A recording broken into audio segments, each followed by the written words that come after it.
오늘 여러분께 전해드릴 이야기는 제가 최근에 접하게 된 한 남성분의 사연입니다. 민우 씨는 45세 평범한 직장인이었어요. 아침 7시에 일어나 출근 준비를 하고 저녁 7시쯤 퇴근해서 아이들과 저녁을 먹는 그런 일상이었죠. 결혼한 지 14년째였고 중학생 아들 하나, 초등학생 딸 하나를 두고 있었습니다. 어느 날 저녁이었어요.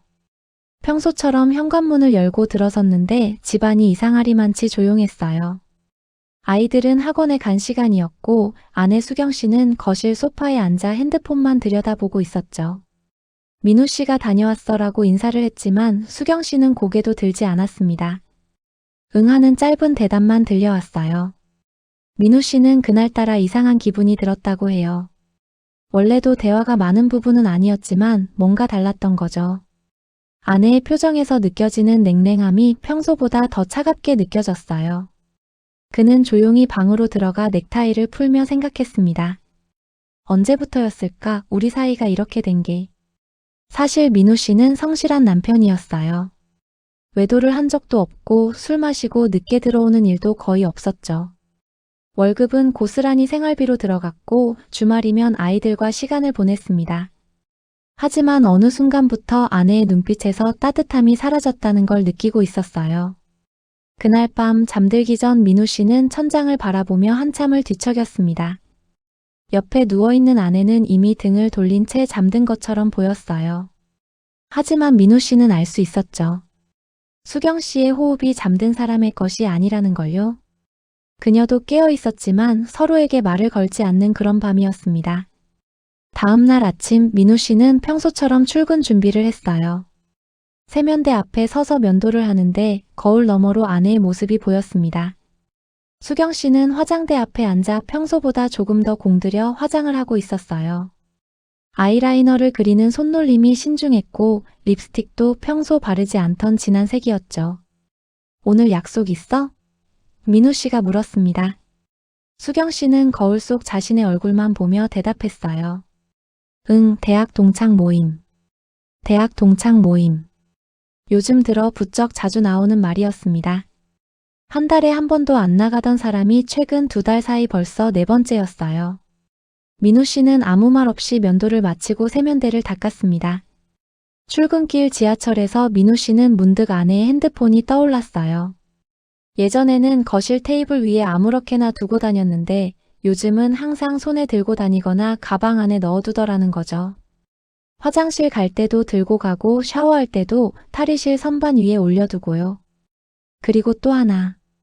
민우 씨와 눈을 잘 마주치지 않게 됐다는 점이었습니다. 대화를 할 때도 시선은 핸드폰이나 텔레비전 쪽으로 향해 있었어요. 마치 민우 씨의 존재 자체가 불편한 것처럼요. 퇴근 후 집에 돌아왔을 때 저녁 식탁에는 아이들 것만 차려져 있었어요. 엄마는? 아들이 물었고 수경 씨는 이미 외출복 차림이었습니다. 엄마 동창 모임 있어서 먼저 나가야 돼. 너희 아빠랑 먹어. 그렇게 말하고는 향수를 뿌리며 현관을 나섰죠. 민우 씨는 아이들과 저녁을 먹으며 딸아이가 요즘 엄마 자꾸 나가라고 중얼거리는 소리를 들었습니다. 아들도 엄마 요즘 기분 좋아 보여라고 덧붙였어요. 민우 씨는 아무 대꾸도 하지 못했습니다. 가슴 한편이 묵직하게 내려앉는 기분이었죠. 그날 밤 수경 씨는 11시가 넘어서야 돌아왔어요. 민우 씨는 거실 소파에 앉아 텔레비전을 켜둔 채 기다리고 있었습니다. 현관문이 열리고 수경 씨가 들어왔을 때 그녀의 얼굴은 붉게 상기되어 있었어요. 술 냄새가 났고 걸음걸이도 조금 비틀거렸죠. 많이 마셨네. 민우 씨가 말했습니다. 수경 씨는 구두를 벗으며 동창들이랑 오랜만에 만나서라고 짧게 답했어요. 그리고 민우 씨를 스쳐 지나가려는 순간이었습니다. 민우 씨는 냄새를 맡았어요. 술 냄새 말고 다른 냄새. 남자 향수 냄새였습니다. 그것도 자신이 쓰지 않는 브랜드의 진하고 달콤한 향이었죠. 수경 씨의 코트 어깨 부분에서 그 냄새가 났어요. 샤워하고자. 민우 씨는 담담하게 말했습니다. 수경 씨는 대꾸 없이 안방으로 들어갔고 곧 샤워실 물소리가 들렸어요. 민우 씨는 그 자리에 그대로 앉아 있었습니다. 손이 미세하게 떨리고 있었지만 얼굴은 무표정했죠. 다음 날 아침 민우 씨는 일찍 일어나 출근 준비를 했어요. 아내는 아직 잠들어 있었고 민우 씨는 조용히 안방 화장대 서랍을 열어봤습니다. 평소 아내가 사용하는 화장품들 사이에 낯선 물건이 하나 있었어요. 새로 산 립스틱이었죠. 가격표를 보니 8만 원대였습니다. 민우 씨는 그 립스틱을 가만히 들여다봤어요. 수경 씨는 원래 화장품에 돈을 많이 쓰는 스타일이 아니었거든요. 늘 마트에서 파는 저렴한 제품을 쓰던 사람이었는데요. 출근길 민우 씨는 회사 동료에게 들은 말이 떠올랐습니다. 요즘 아내가 갑자기 꾸미기 시작하면 조심해야 된대. 그때는 그저 농담으로 들었던 말이었어요. 하지만 지금은 달랐죠. 점심시간 민우 씨는 혼자 식당 구석자리에 앉아 생각에 잠겼습니다. 아내의 변화들이 하나씩 퍼즐처럼 맞춰지기 시작했어요. 잦은 외출, 핸드폰 경계, 화장의 변화, 차가운 태도. 그리고 어젯밤 맡았던 남자 향수 냄새까지. 민우 씨는 젓가락을 내려놓았습니다. 밥이 목으로 넘어가지 않았어요. 가슴 속에서 무언가가 차갑게 식어가는 느낌이었죠. 그날 저녁 민우 씨는 평소보다 일찍 퇴근했어요. 집 근처 편의점 앞에서 한참을 서성였습니다. 담배를 피우지 않는 사람이었지만 그날따라 담배가 생각났어요. 대신 캔커피를 하나 사서 벤치에 앉았죠. 5월의 저녁 공기는 따뜻했지만 민우 씨의 마음은 차가웠습니다. 어떻게 해야 하지? 계속 그 생각만 맴돌았어요. 당장 집에 들어가서 따져 물을까? 아니면 확실한 증거를 잡을 때까지 기다릴까? 머릿속이 복잡했습니다. 그런데 문득 한 가지 생각이 떠올랐어요. 예전에 회사 선배가 이혼했던 일이었죠. 그 선배는 아내의 불륜을 알고 즉시 따졌다가 오히려 불리한 입장에 놓였다고 했어요. 아내 측에서 남편의 폭언과 의심 때문에 정신적 고통을 받았다며 맞고소를 했고 결국 재산 분할에서도 불리했다는 이야기였습니다. 민우 씨는 천천히 숨을 들이쉬었어요. 감정적으로 대응하면 안 된다는 걸 깨달았죠. 지금 필요한 건 분노가 아니라 냉정함이었습니다. 집에 들어갔을 때 수경 씨는 소파에 앉아 드라마를 보고 있었어요. 민우 씨는 평소처럼 다녀왔어라고 인사했습니다. 수경 씨는 화면에서 눈을 떼지 않은 채 응이라고만 답했죠. 민우 씨는 방으로 들어가 노트북을 켰어요. 그리고 검색창에 조용히 타이핑했습니다.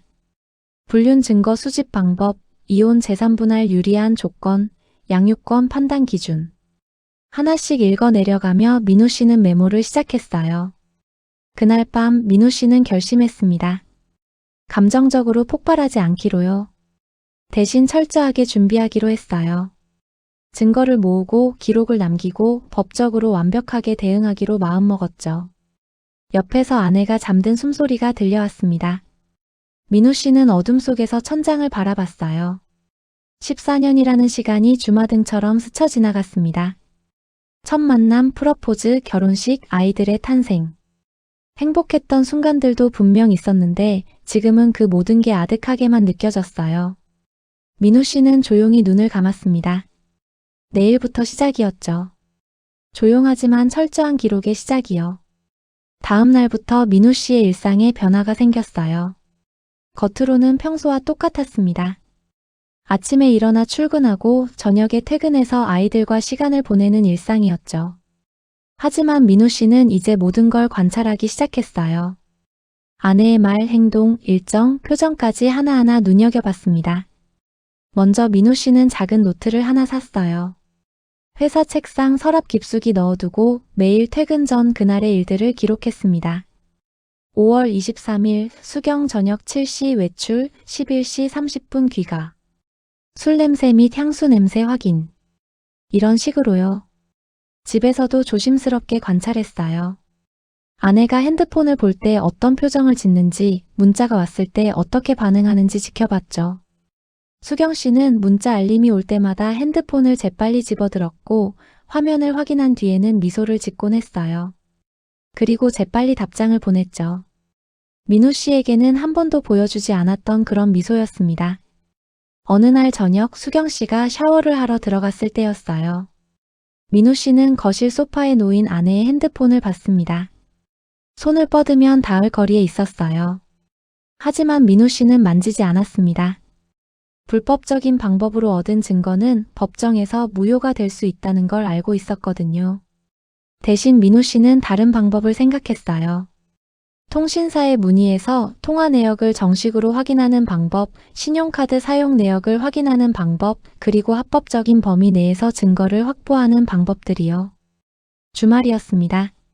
수경 씨가 또 외출한다고 했어요. 오늘은 어디가? 민우 씨가 물었습니다. 친구 만나서 쇼핑하고 차 마실 거야.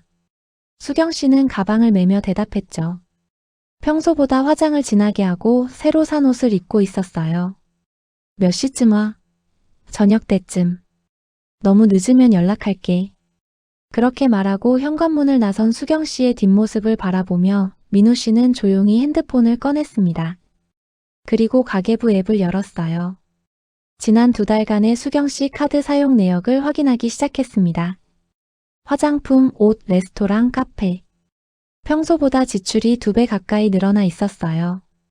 특히 강남 쪽 레스토랑과 호텔 라운지 결제 내역이 눈에 띄었죠. 민우 씨는 그 내역들을 스크린샷으로 저장했습니다. 그리고 날짜별로 정리하기 시작했어요. 천천히 그리고 철저하게요. 6월로 접어들었어요. 수경 씨의 외출은 점점 더 잦아졌습니다. 주중에는 저녁 약속, 주말에는 낮부터 외출하는 일이 많아졌죠. 아이들은 이제 엄마 또 나가? 라는 말을 입에 달고 살았어요. 민우 씨는 그때마다 엄마도 친구 만나고 쉬어야지라고 대답하며 아이들을 달랬습니다. 어느 토요일 오후였어요. 수경 씨가 외출하고 난 뒤 민우 씨는 안방을 정리하다가 옷장 구석에서 쇼핑백 하나를 발견했습니다. 고급 브랜드 로고가 찍힌 종이백이었어요. 안을 들여다보니 새 원피스가 들어있었죠. 가격표는 떼어져 있었지만 그 브랜드가 얼마나 비싼지는 민우 씨도 알고 있었어요. 민우 씨는 카드 내역을 다시 확인했습니다. 그 옷값은 나와 있지 않았어요. 수경 씨 명의의 카드로 결제된 게 아니라는 뜻이었죠. 민우 씨의 표정이 굳어졌습니다. 저녁 무렵 수경 씨가 돌아왔어요. 기분이 좋아 보였습니다. 애들은? 학원. 민우 씨가 짧게 답했죠. 수경 씨는 가방을 소파에 던지듯 놓고 안방으로 들어갔어요. 민우 씨는 거실에 혼자 앉아 생각에 잠겼습니다. 아내에게 선물을 사주는 남자가 있다는 거였죠.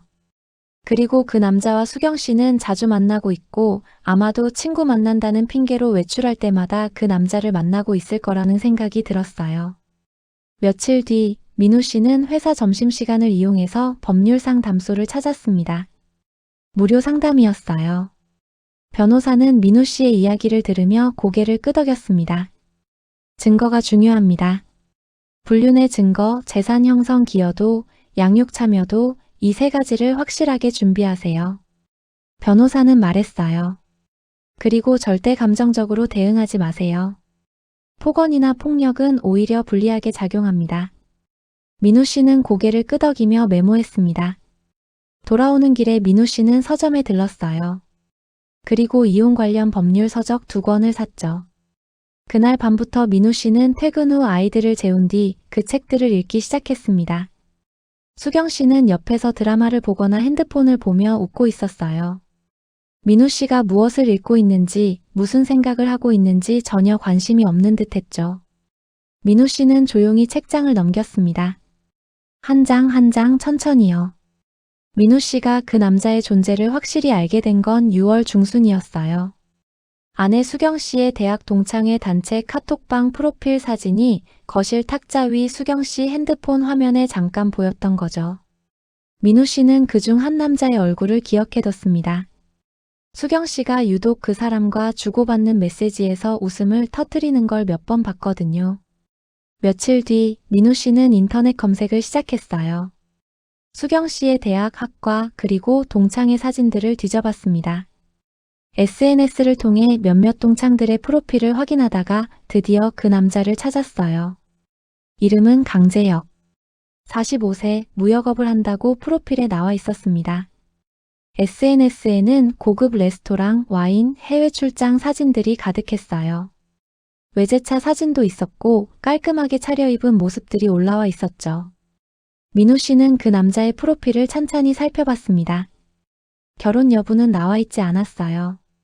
하지만 사진들 속 어디에도 가족 사진은 없었고 항상 혼자거나 동료들과 찍은 사진뿐이었습니다. 아마 미혼이거나 이혼한 상태겠지. 민우 씨는 생각했어요. 그리고 한 가지 더 알게 됐습니다. 이 남자가 수경 씨와 같은 대학 같은 과 출신이라는 것, 그리고 당시 학번이 수경 씨보다 2살 위였다는 거였죠. 민우 씨는 제역의 SNS에 올라온 위치 태그들을 확인하기 시작했어요. 그리고 아내의 카드 사용 내역과 비교했습니다. 놀랍게도 겹치는 부분이 있었어요. 같은 날, 같은 레스토랑, 비슷한 시간대였습니다. 5월 17일. 제역의 SNS에는 강남의 한 이탈리안 레스토랑에서 찍은 와인 사진이 올라와 있었어요. 수경 씨의 카드 내역에도 같은 날 같은 레스토랑에서 결제 기록이 있었죠. 5월 31일. 제역은 한남동의 한 카페에서 브런치 사진을 올렸고 수경 씨 역시 그날 같은 카페에서 카드를 사용했어요. 민우 씨는 손이 떨렸습니다. 하지만 표정은 무덤덤하게 유지했어요. 그리고 이 모든 것을 하나하나 스크린샷으로 저장하고 날짜별로 정리해서 파일로 만들었죠. 그날 밤 수경 씨는 샤워를 하고 나와서 드라이기로 머리를 말리고 있었어요. 민우 씨는 침대에 누워 책을 읽는 척하면서 물었습니다. 요즘 동창들 자주 만나네. 응, 오랜만에 다들 시간이 맞아서. 수경 씨는 태연하게 대답했어요. 재미있어? 뭐 그냥 옛날 얘기하고 그러지. 민우 씨는 더 이상 묻지 않았습니다. 그저 조용히 책장을 넘길 뿐이었죠. 6월 말 민우 씨는 또 하나의 증거를 발견했어요.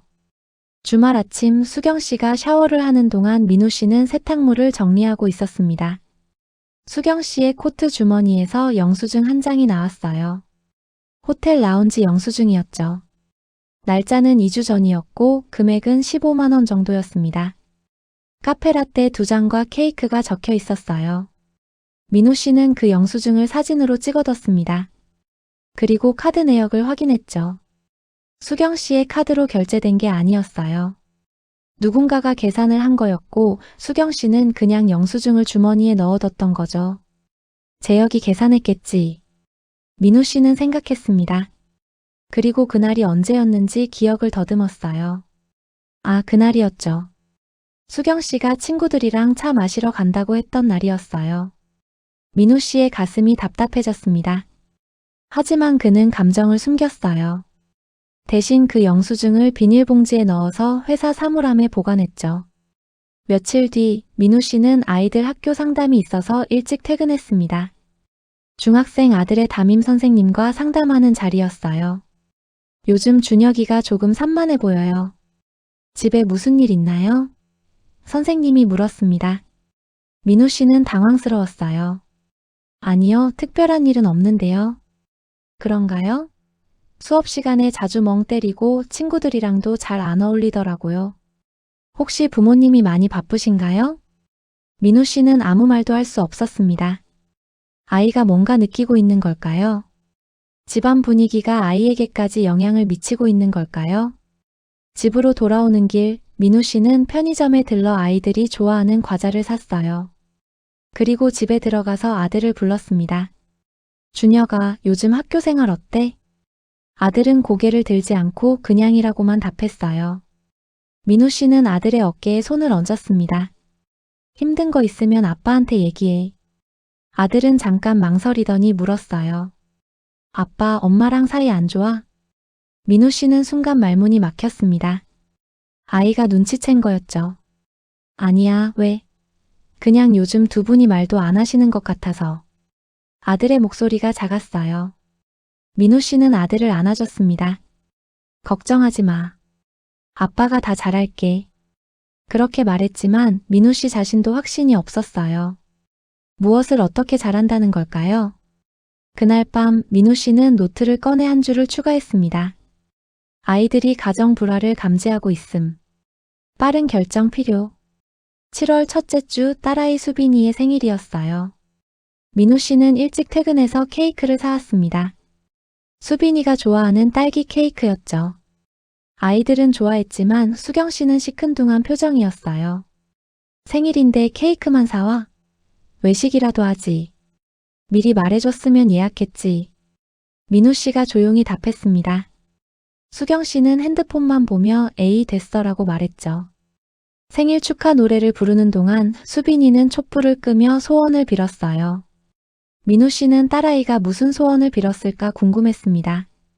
예전 같았으면 수빈이 무슨 소원 빌었어? 라고 물었을 텐데 그날은 묻지 않았어요. 케이크를 먹는 동안 수경 씨의 핸드폰이 울렸습니다. 수경 씨는 화면을 확인하더니 자리에서 일어났어요. 잠깐 전화 받고 올게. 그리고 베란다로 나가 문을 닫았죠. 민우 씨는 베란다 쪽을 바라봤습니다. 유리문 너머로 수경 씨가 전화하며 웃고 있는 모습이 보였어요. 딸아이의 생일 자리에서 그것도 케이크를 먹는 중에 나가서 전화를 받으며 웃고 있는 거였죠. 아들 준혁이가 민우 씨를 바라봤습니다. 그 눈빛에는 실망과 슬픔이 섞여 있었어요. 민우 씨는 아들의 머리를 쓰다듬으며 말했습니다. 엄마 일 때문에 바쁘신가 봐. 우리 케이크 더 먹자. 하지만 분위기는 이미 가라앉아 있었어요. 수빈이도 케이크를 먹다 말고 아빠 나 배불러라고 했죠. 민우 씨는 억지로 미소를 지으며 그래 내일 먹자라고 답했습니다. 수경 씨가 전화를 마치고 돌아왔을 때는 이미 아이들이 자기 방으로 들어간 뒤였어요. 애들은? 들어갔어. 민우 씨가 짧게 답했습니다. 수경 씨는 아무렇지도 않게 소파에 앉아 텔레비전을 켰어요. 민우 씨는 설거지를 하며 생각했습니다. 이건 아니야. 아이들까지 상처받게 할 순 없어. 그리고 그날 밤 민우 씨는 결심을 굳혔어요. 더 이상 미루지 않기로요. 다음 날 민우 씨는 변호사 사무실을 찾았습니다. 이번에는 유료 상담이었어요. 민우 씨는 그동안 모아둔 자료들을 변호사에게 보여줬습니다. 카드 내역, 날짜별 기록, 영수증, 사진, SNS 증거들이었죠. 변호사는 자료들을 훑어보더니 고개를 끄덕였습니다. 잘 준비하셨네요. 이 정도면 불륜 정황 증거로 충분합니다. 이제 좀 더 결정적인 증거가 필요한데요. 어떤 거요? 호텔 출입 기록이나 목격자 진술 또는 직접적인 대화 내용 같은 거요. 민우 씨는 고개를 끄덕였습니다. 그리고 물었어요. 양육권은 어떻게 되나요? 아버님이 주 양육자였다는 걸 증명하면 유리합니다.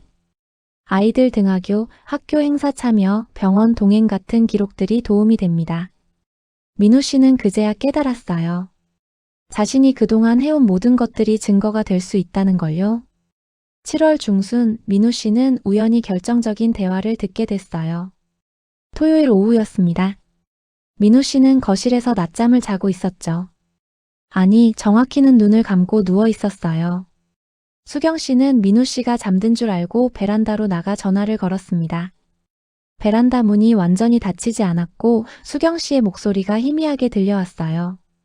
민우 씨는 숨을 죽이고 귀를 기울였습니다. 그래서 말인데 이혼하면 재산분할 얼마나 받을 수 있을까? 응, 집도 절반은 내 거잖아. 애들 양육권도 당연히 엄마한테 오는 거 아니야. 그럼 양육비도 받을 수 있고. 민우 씨의 주먹이 불끈 쥐어졌습니다. 수경 씨는 이미 이혼을 계획하고 있었던 거예요. 그것도 재산과 양육권까지 챙길 계산을 하고 있었던 거죠. 재혁 오빠는 괜찮대. 응, 나도 빨리 정리하고 싶어. 민우는 뭐 대응할 것도 없을 거야. 원래 순한 사람이잖아. 변호사? 그런 거 쓸 돈도 없을걸. 민우 씨는 이를 악물었어요. 순하다고? 대응할 게 없다고? 그렇게 자신을 우습게 보고 있었던 거였죠. 응, 조금만 기다려. 내가 타이밍 봐서 먼저 이혼 얘기 꺼낼게. 그때 네가 좀 도와줘. 알았어, 사랑해. 전화가 끊어지는 소리가 들렸습니다. 민우 씨는 눈을 감은 채 그대로 누워 있었어요. 수경 씨가 베란다에서 나와 민우 씨를 확인하더니 안방으로 들어갔죠. 민우 씨는 천천히 눈을 떴습니다. 천장을 바라보며 길게 숨을 내쉬었어요. 분노보다는 차가운 냉정함이 몸속에 퍼져나갔습니다. 먼저 이혼 얘기를 꺼낸다고? 재산분할의 양육권까지? 민우 씨는 쓴웃음을 지었어요. 미안하지만 그건 내가 먼저 준비하고 있어. 그날 저녁 민우 씨는 서재에 혼자 앉아 노트북을 켰습니다. 그리고 지금까지 모아둔 모든 자료들을 다시 한번 정리하기 시작했어요. 2달간의 기록이었지만 그 안에는 충분한 증거들이 담겨 있었습니다. 다음 주에 변호사와 다시 만나기로 했어요. 그리고 본격적으로 이혼 준비에 들어가기로 마음먹었죠. 수경 씨가 먼저 이혼을 꺼내기 전에 민우 씨가 먼저 움직이기로 한 겁니다. 민우 씨는 파일을 저장하며 중얼거렸어요. 순한 사람이라고 생각했지? 그게 내 실수야. 목소리는 낮았지만 그 안에는 단단한 결의가 담겨 있었습니다. 7월 셋째 주 민우 씨는 본격적으로 움직이기 시작했어요. 변호사와의 2번째 상담에서 민우 씨는 구체적인 계획을 세웠습니다. 먼저 재산 목록을 정리하세요. 통장, 부동산, 주식, 보험 모든 걸 리스트업해야 합니다. 변호사가 말했어요. 민우 씨는 집에 돌아와서 모든 통장을 확인했습니다. 결혼 후 모은 돈이 얼마나 되는지, 어떤 명의로 되어 있는지 하나하나 엑셀 파일에 정리했어요. 놀랍게도 대부분이 민우 씨 명의였습니다. 수경 씨는 결혼 후 일을 그만두고 전업주부로 지냈거든요. 집도 마찬가지였어요.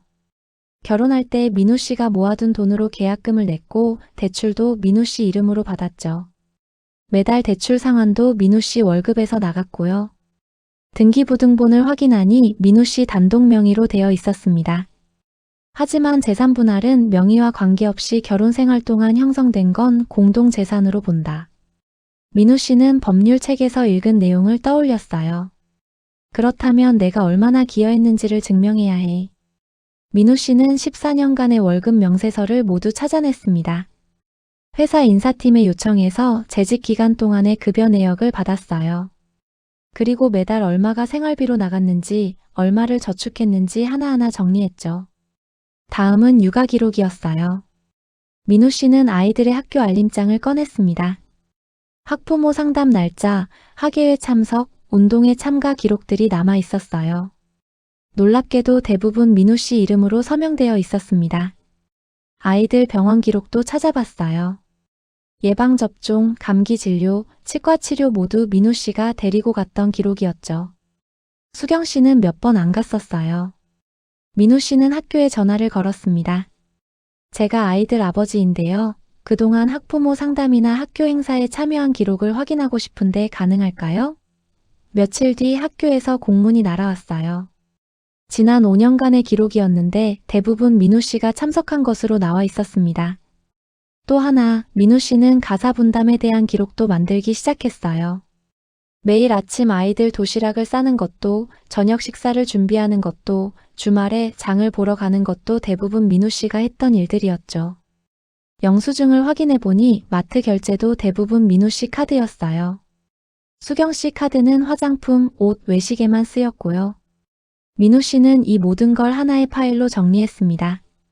재산 형성 기여도, 양육 참여도, 가사 분담 실태. 3개의 카테고리로 나누어 날짜별, 항목별로 정리했어요. 변호사에게 다시 찾아갔을 때 변호사는 민우 씨가 준비한 자료를 보고 감탄했습니다. 이 정도면 완벽합니다. 양육권은 거의 확실하고 재산 분할도 유리하게 진행될 겁니다. 민우 씨는 처음으로 조금 안도의 한숨을 쉬었어요. 2달여간의 준비가 헛되지 않았다는 걸 확인한 순간이었죠. 7월 마지막 주 민우 씨는 또 하나의 작업을 시작했어요. 서재 구석에 쌓여있던 오래된 상자들을 꺼냈습니다. 결혼식 사진, 신혼여행 사진, 아이들 100일 사진, 돌잔치 앨범. 14년간의 추억이 담긴 물건들이었죠.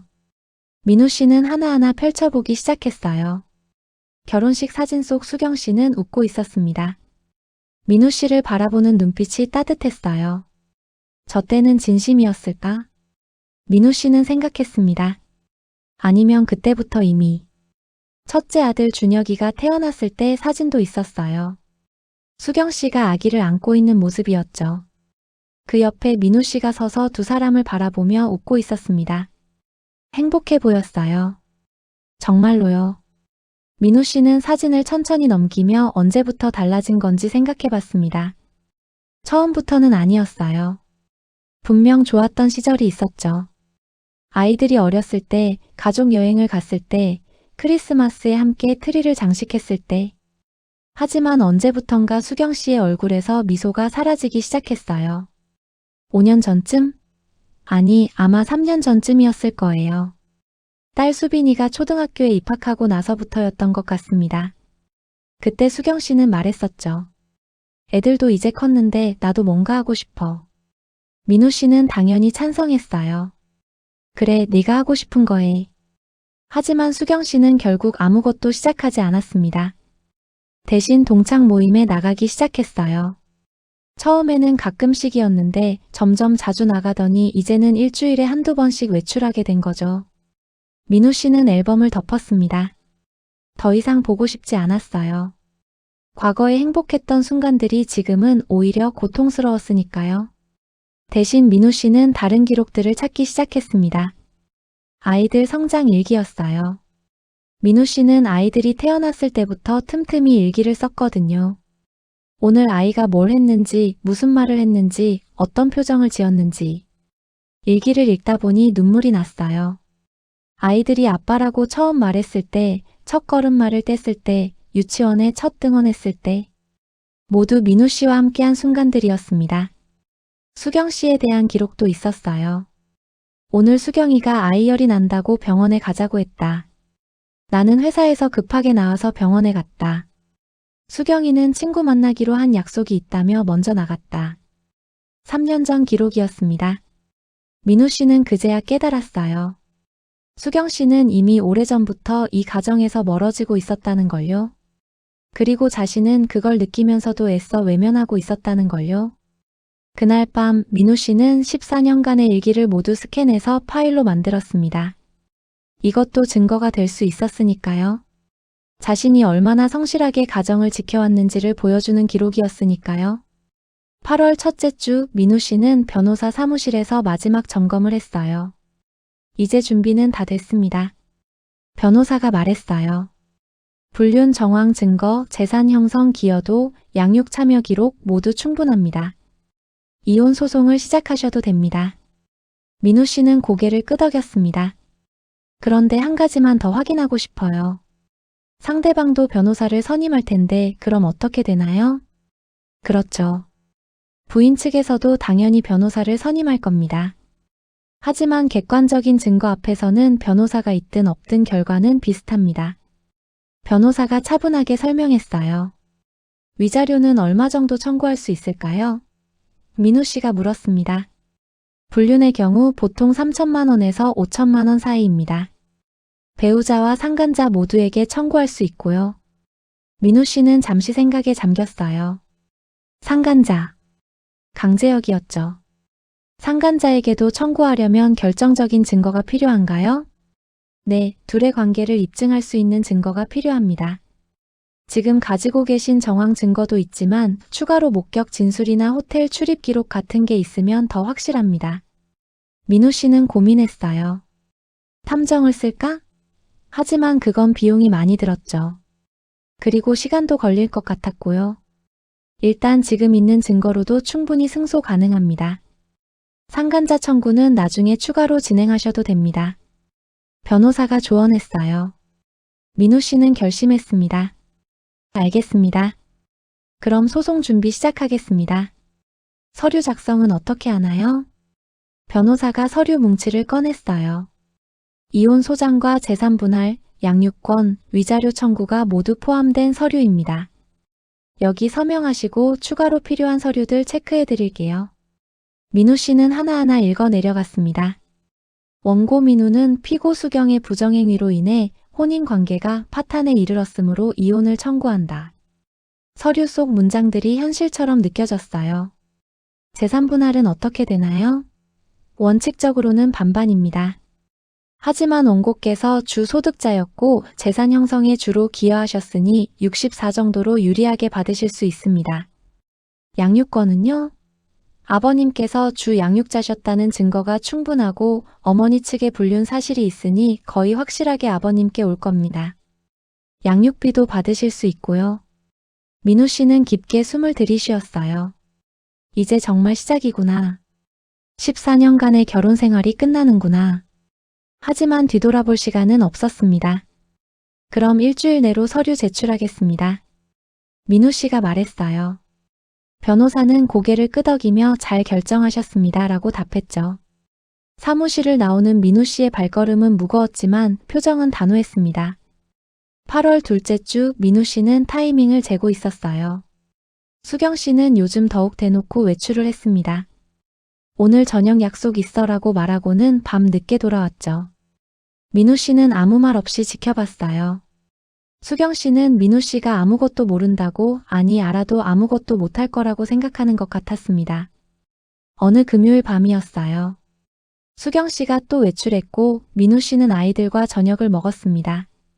준혁이가 아빠, 엄마는 왜 맨날 안 들어와? 라고 물었어요. 민우 씨는 아들을 바라보며 말했습니다. 준혁아, 아빠가 곧 너희한테 중요한 얘기를 할 거야.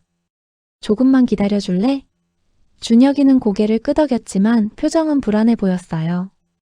그날 밤 수경 씨는 새벽 1시가 넘어서야 돌아왔습니다.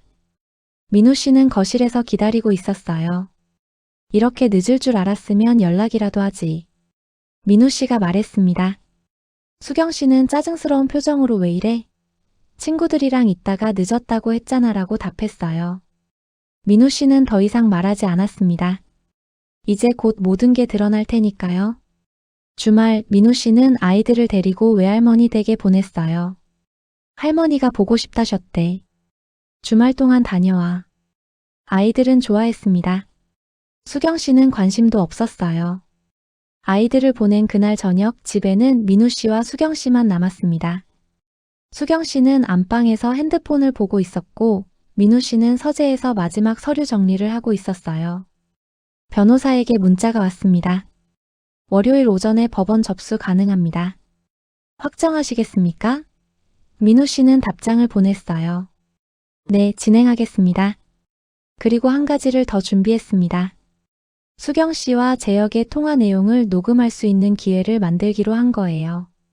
민우 씨는 거실에 작은 녹음기를 설치했습니다. 합법적인 범위 내에서 자신의 집안에서 일어나는 대화를 녹음하는 건 가능했으니까요.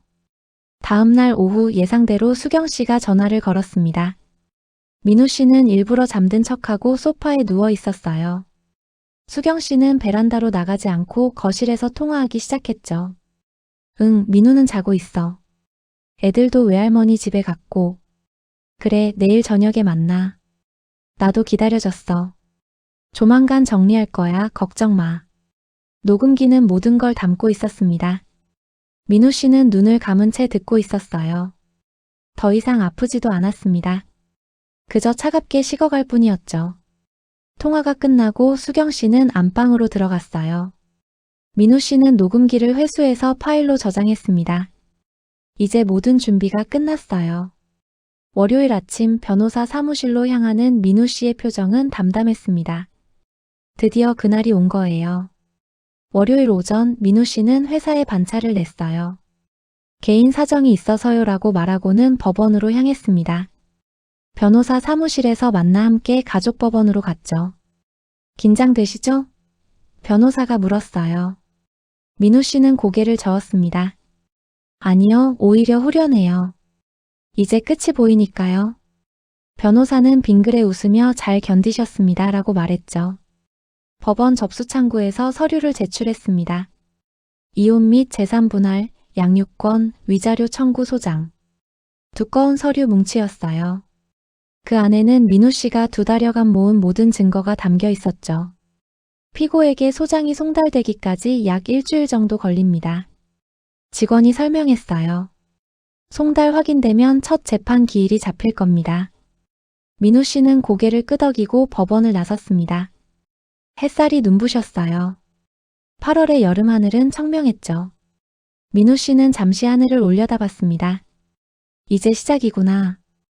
회사로 돌아가는 길 민우 씨는 편의점에 들러 커피를 샀어요. 벤치에 앉아 천천히 마시며 생각에 잠겼습니다. 앞으로 어떻게 될까? 수경 씨는 어떤 반응을 보일까? 아이들에게는 어떻게 설명해야 할까? 하지만 후회는 없었어요. 이미 돌이킬 수 없는 지경까지 온 거였으니까요. 그리고 무엇보다 민우 씨 자신이 최선을 다했다는 걸 알고 있었으니까요. 저녁에 집으로 돌아왔을 때 수경 씨는 평소와 다름없었습니다. 소파에 앉아 드라마를 보고 있었고 민우 씨에게는 눈길도 주지 않았어요. 저녁 먹었어? 민우 씨가 물었습니다. 응, 먹었어.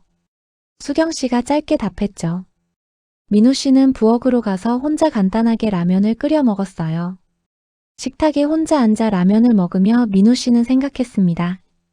일주일 뒤면 저 사람은 알게 되겠지. 자기가 얼마나 큰 실수를 했는지.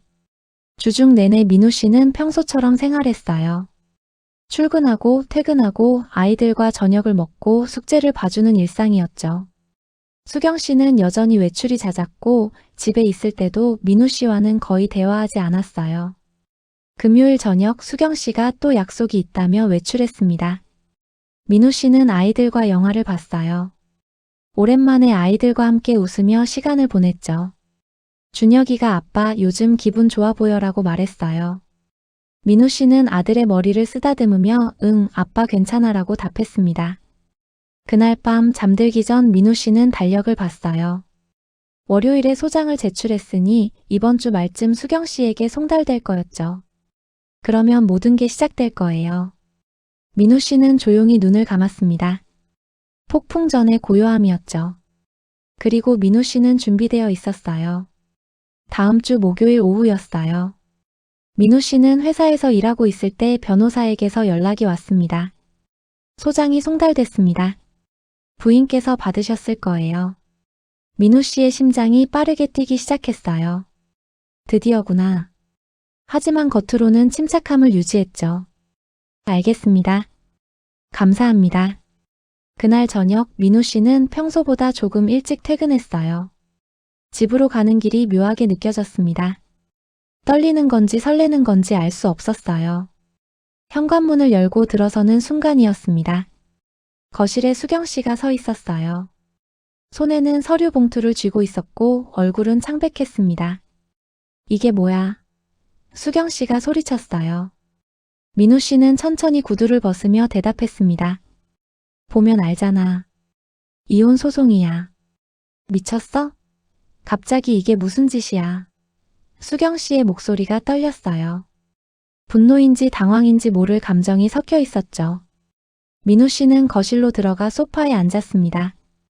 갑자기 천천히 준비한 건데 차분한 목소리였어요. 수경 씨는 서류를 민우 씨에게 던지듯 내밀었습니다. 불륜? 증거? 이게 다 뭐야? 서류 속에는 민우 씨가 준비한 모든 증거 자료가 첨부되어 있었어요. 카드 사용 내역, 통화 녹음 파일, 목격 일지, SNS 증거들. 민우 씨는 담담하게 말했습니다. 다 네가 한 일이잖아. 강재혁 그 사람이랑 만난 거 다 알아. 수경 씨의 얼굴이 하얗게 질렸어요. 그건 말을 잇지 못했습니다. 변명할 여지가 없다는 걸 깨달은 거죠. 언제부터 알았어? 수경 씨가 가까스로 물었어요. 2달 전부터. 네가 그 남자 향수 냄새 묻히고 들어온 날부터. 수경 씨는 주저앉듯 소파에 앉았습니다. 왜 그동안 아무 말 안 했어? 말해봤자 소용없잖아. 너 이미 결심한 거였잖아. 나랑 이혼하고 재혁이랑 살 거였잖아. 민우 씨의 목소리는 여전히 차분했지만 그 안에는 차가운 분노가 담겨 있었어요. 수경 씨는 아무 말도 하지 못했습니다. 민우 씨는 계속 말했어요. 네가 전화하는 거 다 들었어. 재산 분할 받고 양육권 가져가고 나는 순한 사람이니까 대응도 못할 거라고 했지. 그건. 수경 씨가 변명하려 했지만 민우 씨가 끊었습니다. 미안하지만 그건 내 착각이야. 나도 준비했어.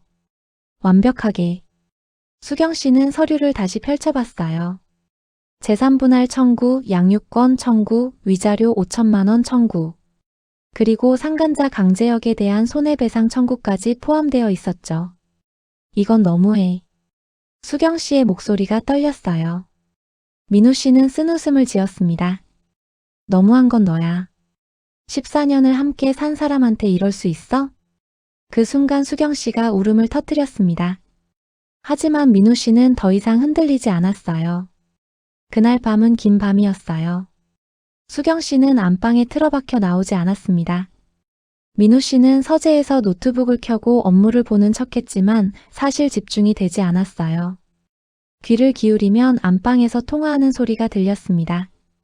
재혁 오빠. 어떡해. 민우가 다 알고 있었대. 소송까지 걸었어. 수경 씨의 목소리는 떨리고 있었어요.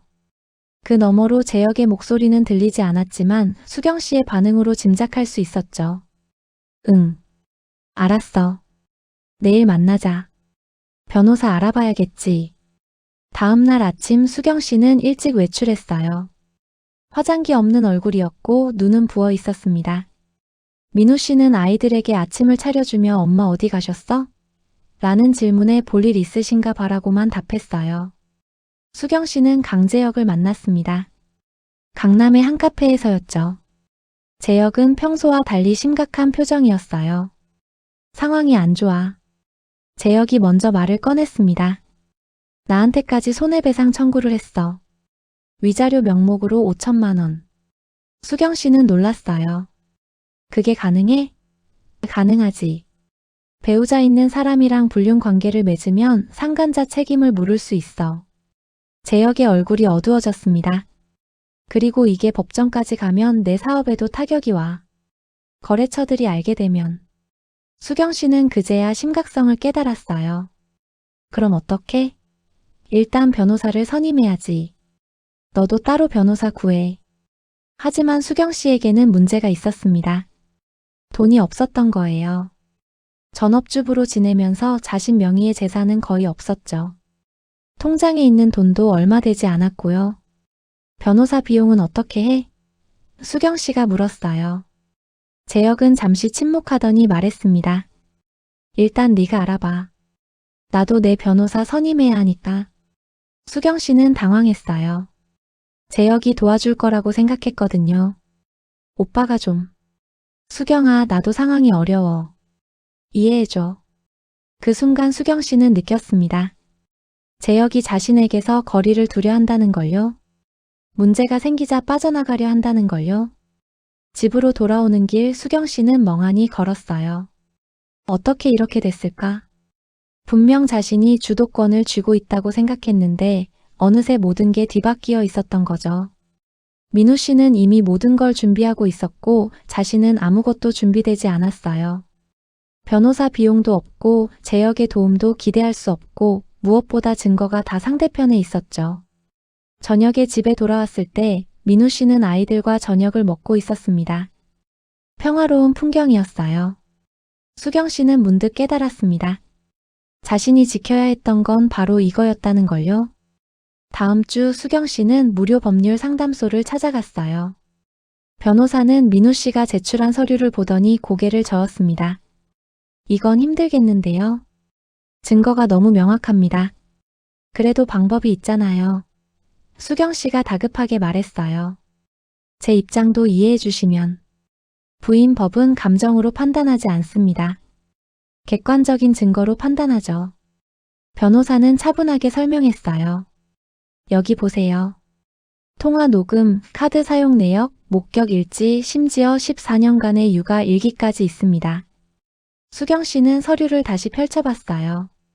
민우 씨가 써놓은 일기들이 빼곡했습니다. 오늘 준혁이 학교 상담 다녀옴, 수경 외출, 수빈이 병원 예방접종, 혼자 데리고 감 아이들 저녁 준비, 수경 동창 모임. 14년간의 기록이었어요. 민우 씨가 얼마나 성실하게 아이들을 돌봤는지 반대로 자신은 얼마나 방치했는지가 그대로 드러나 있었죠. 양육권은 거의 확실히 남편 측으로 갑니다. 변호사가 말했어요. 그리고 재산분할도 불리하게 작용할 겁니다.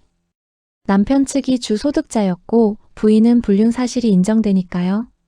수경 씨는 머리가 하얘졌어요. 그럼 저는 아무것도 받을 수 없다는 거예요? 기본적인 재산분할은 받으실 수 있습니다. 하지만 불륜으로 인한 유책 배우자이므로 비율이 줄어들고 오히려 위자료를 물어야 할 수도 있습니다. 위자료요? 네, 남편 측에서 5천만 원을 청구했죠. 그리고 상간자인 강재혁 씨에게도 같은 금액을 청구했고요. 수경 씨는 숨이 막혔어요. 자신이 재산을 받는 게 아니라 오히려 돈을 물어야 한다니. 그리고 이건 더 심각한데요. 변호사가 서류 한 장을 가리켰습니다. 남편 측에서 부인의 불륜 사실을 양가 부모님과 직장에 통보할 수 있다는 내용도 포함되어 있네요. 수경 씨는 깜짝 놀랐어요. 그게 가능해요? 합법적인 범위 내에서요. 특히 재판 과정에서 이런 사실들이 공개되면 자연스럽게 알려지게 됩니다. 수경 씨는 상상했어요. 부모님이 알게 되면, 친구들이 알게 되면, 동창들이 알게 되면 얼굴을 들 수 없을 것 같았죠. 그럼 어떻게 해야 해요? 수경 씨가 간신히 물었습니다. 솔직히 말씀드리면 합의를 보는 게 최선입니다. 재판으로 가면 더 불리해질 수 있어요. 남편 측 조건을 받아들이고 조용히 마무리하는 게. 수경 씨는 고개를 떨궜어요. 합의라니. 민우 씨의 조건을 받아들이라는 거였죠. 상담소를 나오는 수경 씨의 걸음은 비틀거렸습니다. 세상이 무너지는 것 같았어요. 분명 자신이 유리하다고 생각했는데 모든 게 뒤바뀌어 있었던 거죠. 그날 밤 수경 씨는 재혁에게 전화를 걸었어요. 하지만 재혁은 전화를 받지 않았습니다. 몇 번을 걸어도 마찬가지였죠. 문자를 보냈지만 답장도 오지 않았어요. 수경 씨는 그제야 깨달았습니다. 재혁은 이미 자신을 버렸다는 걸요. 문제가 커지자 도망친 거였죠. 며칠이 지나도 재혁에게서는 아무 연락이 없었어요. 수경 씨는 재혁의 사무실로 찾아갔습니다. 강남의 한 빌딩이었죠. 하지만 프런트 데스크에서 막혔어요. 약속이 없으시면 올라가실 수 없습니다. 급한 일이에요. 꼭 만나야 해요. 수경 씨가 애원했지만 소용없었어요. 결국 로비에서 재혁에게 전화를 걸었죠. 이번에는 연결이 됐습니다. 왜 전화 안 받았어? 수경 씨가 다그쳤어요. 재혁의 목소리는 차가웠습니다. 수경아, 우리 좀 시간을 갖자. 무슨 소리야? 지금 이 상황에서? 이건 너무 커진 것 같아. 나도 사업이 있고 명예도 있어. 이대로는 안 돼. 수경 씨는 믿을 수 없었어요. 오빠가 그동안 나한테 뭐라고 했어? 민우랑 헤어지면 같이 살자고 했잖아. 그건 그때 얘기고. 재혁의 목소리에는 미안함보다 짜증이 섞여 있었어요. 지금은 상황이 다르잖아. 소송까지 걸렸는데 어떻게 해? 그럼 나는 어떡하라고? 수경 씨의 목소리가 떨렸어요. 변호사 비용도 필요하고 위자료도 물어야 하는데 그건 네가 알아서 해야지. 재혁은 냉정하게 말했습니다. 나도 내 문제로 바빠. 우리 당분간 연락하지 말자. 재혁. 하지만 전화는 이미 끊어져 있었어요. 수경 씨는 로비 의자에 주저앉았습니다. 주변 사람들의 시선이 느껴졌지만 신경 쓸 여유가 없었어요. 재혁이 자신을 버렸다는 사실이 실감났거든요. 그 순간 수경 씨는 깨달았습니다.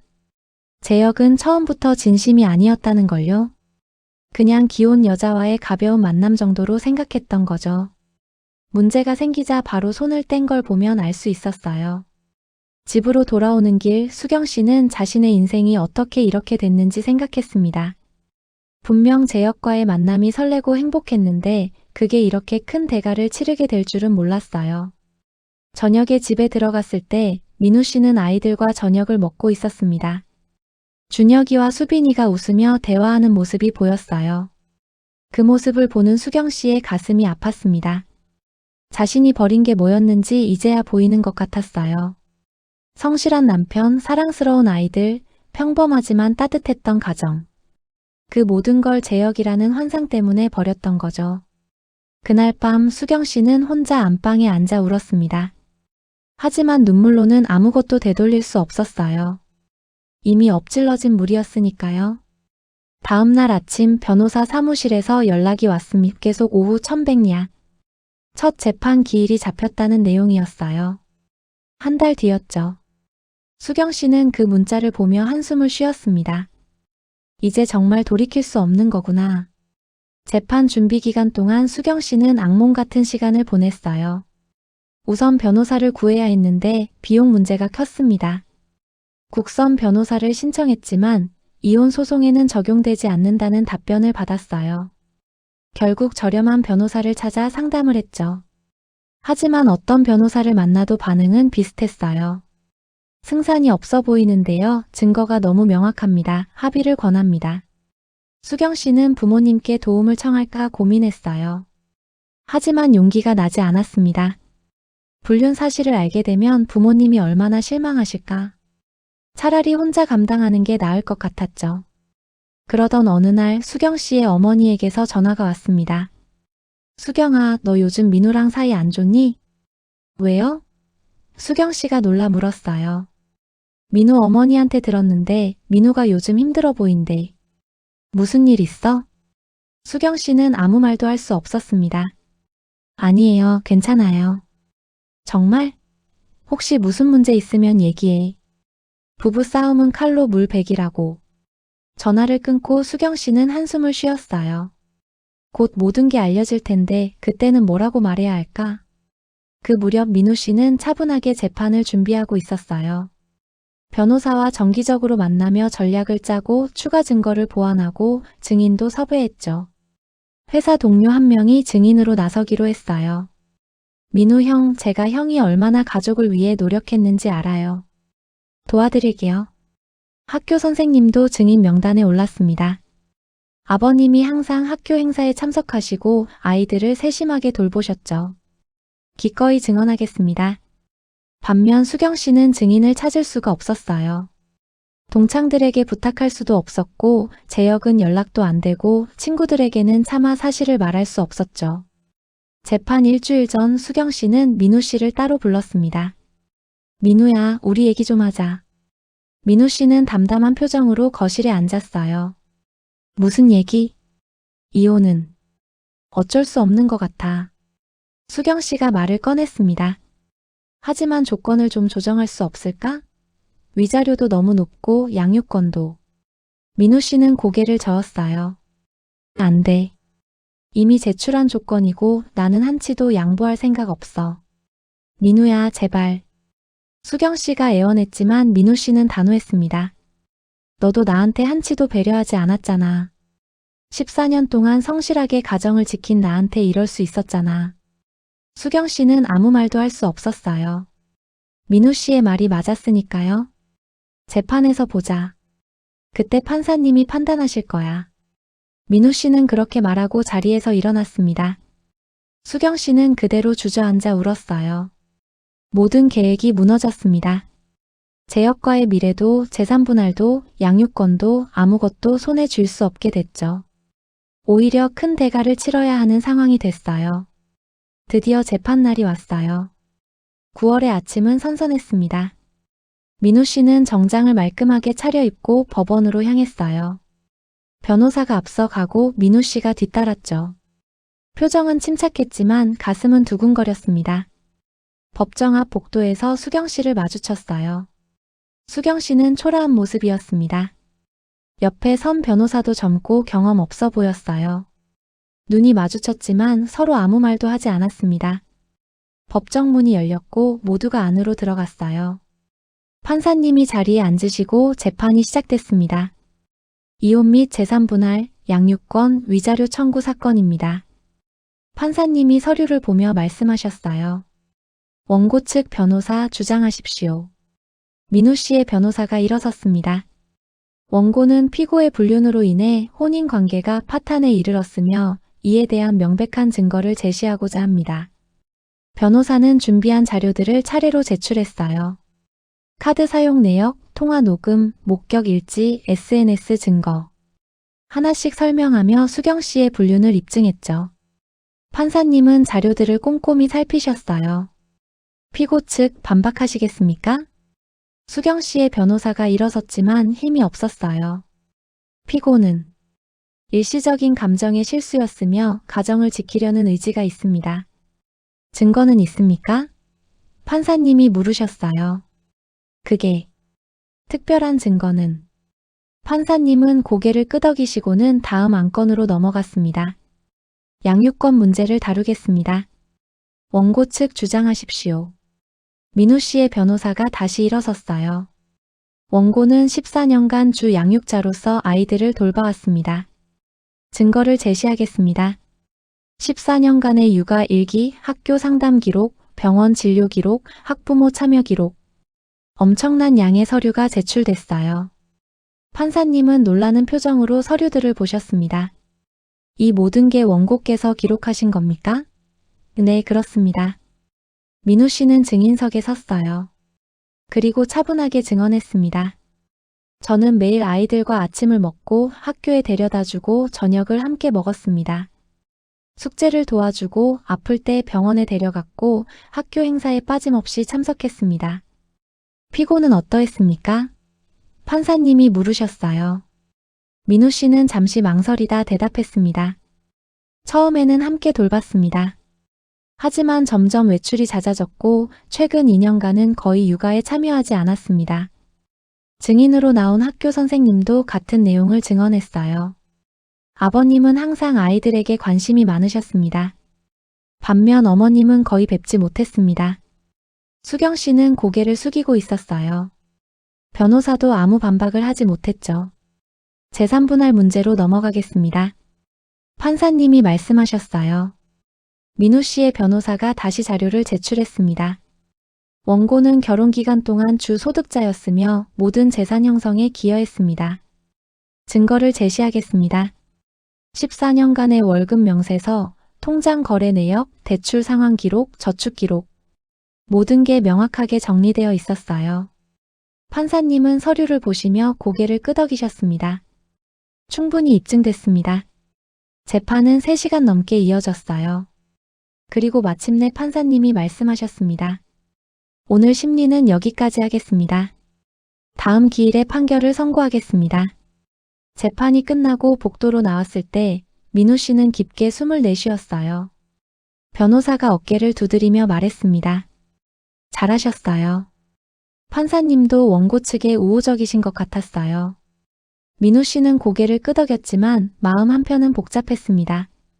법정에서 14년간의 결혼 생활을 증언하는 일이 이렇게 슬플 줄은 몰랐어요.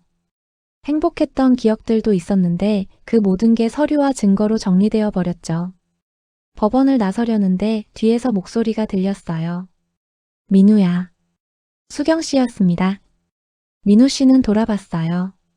수경 씨는 눈이 빨갛게 충혈되어 있었습니다. 할 말 있어? 민우 씨가 물었어요. 수경 씨는 한참을 망설이더니 말했습니다. 미안해. 민우 씨는 쓴웃음을 지었어요. 지금 와서 미안하다고? 나도. 내가 왜 그랬는지 모르겠어. 수경 씨의 목소리가 떨렸어요.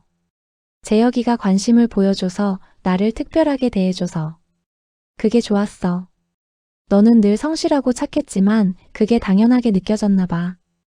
민우 씨는 아무 말 없이 듣고 있었어요. 수경 씨는 계속 말했습니다.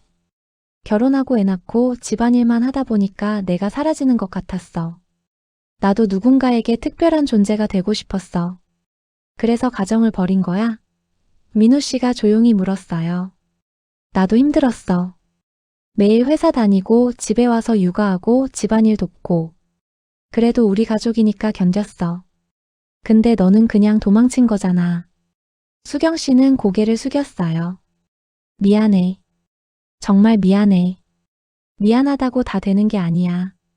민우 씨의 목소리는 차가웠습니다. 너 때문에 애들이 얼마나 힘들어하는지 알아? 준혁이는 학교에서 멍 때린다고 상담까지 받았어. 수빈이는 밤에 자다가 깨서 엄마 찾아. 수경 씨의 눈에서 눈물이 흘러내렸어요. 애들은 내가 키우면 안 될까? 민우 씨는 고개를 저었습니다. 안 돼. 넌 이미 엄마 자격을 잃었어. 애들한테 뭐라고 설명할 건데? 엄마가 다른 남자 만나느라 너희를 방치했다고? 그건. 수경 씨는 말을 잇지 못했어요. 다음 재판 때 판결 나올 거야. 그때까지 준비나 잘해. 민우 씨는 그렇게 말하고 돌아섰습니다.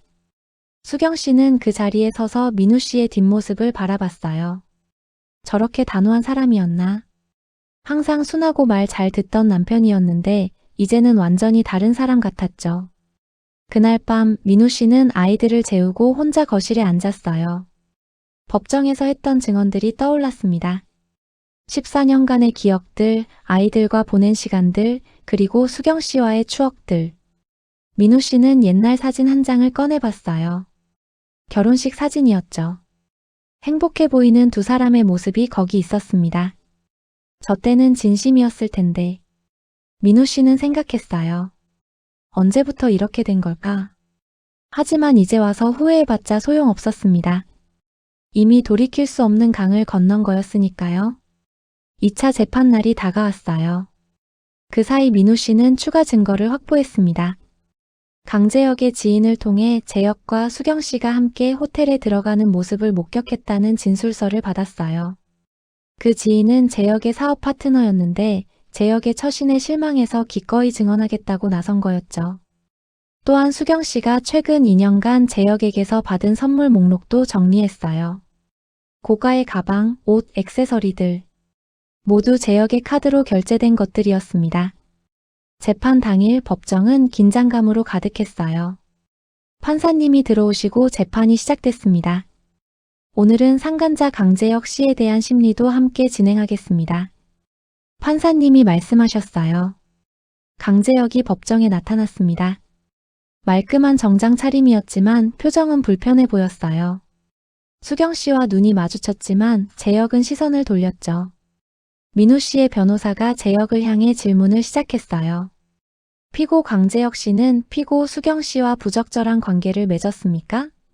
재혁은 잠시 망설이다 대답했습니다. 만남은 있었지만 만남의 성격을 구체적으로 말씀해 주십시오. 변호사가 다그쳤어요. 친구로서 만났습니다. 재혁이 대답했지만 목소리에 확신이 없었어요. 변호사는 증거를 제시했습니다. 여기 호텔 출입 목격 진술서가 있습니다. 작년 12월 24일 크리스마스 이브에 두 분이 함께 호텔에 들어가는 모습을 목격했다는 진술입니다. 법정이 술렁였어요. 재혁의 얼굴이 창백해졌습니다. 그리고 이것은 피고 수경 씨가 받은 선물 목록입니다. 모두 피고 강재혁 씨의 카드로 결제됐죠. 총액이 1천만 원이 넘습니다. 판사님은 서류를 보시며 눈살을 찌푸리셨어요. 피고 강재혁 씨, 이것도 친구 관계라고 주장하시겠습니까? 재혁은 아무 대답도 하지 못했습니다. 변호사는 계속해서 증거를 제시했어요. 문자 내용, 통화 기록, 함께 다닌 장소들. 하나하나가 두 사람의 관계를 명확하게 보여주는 증거들이었죠. 수경 씨는 고개를 들지 못하고 있었어요. 옆에 앉은 재혁도 마찬가지였습니다. 피고 수경 씨 변명하실 게 있습니까? 판사님이 물으셨어요. 수경 씨는 천천히 일어섰습니다. 죄송합니다. 제가 잘못했습니다. 목소리가 떨리고 있었어요. 구체적으로 무엇을 잘못했다고 생각하십니까? 남편을 배신했고 아이들을 방치했고 가정을 파괴했습니다. 수경 씨는 울먹이며 말했어요. 변명의 여지가 없습니다. 판사님은 잠시 침묵하시더니 말씀하셨습니다. 피고의 자백이 있었습니다. 그리고 제시된 증거들은 모두 명확합니다. 양쪽 피고 모두 혼인 파탄의 책임이 있다고 판단됩니다. 재판은 2시간 넘게 이어졌어요. 마지막에 판사님이 말씀하셨습니다. 오늘 심리는 여기까지 하겠습니다. 2주 뒤 최종 판결을 선고하겠습니다. 법정을 나서면서 민우 씨는 재혁과 마주쳤어요. 재혁은 민우 씨를 보더니 고개를 숙였습니다. 죄송합니다. 민우 씨는 차갑게 대답했어요. 죄송하다고 되는 게 아니죠. 대가를 치르셔야 합니다. 재혁은 아무 말도 하지 못했어요. 민우 씨는 그를 지나쳐 법원을 나섰습니다. 2주가 지나고 최종 판결 날이 왔어요.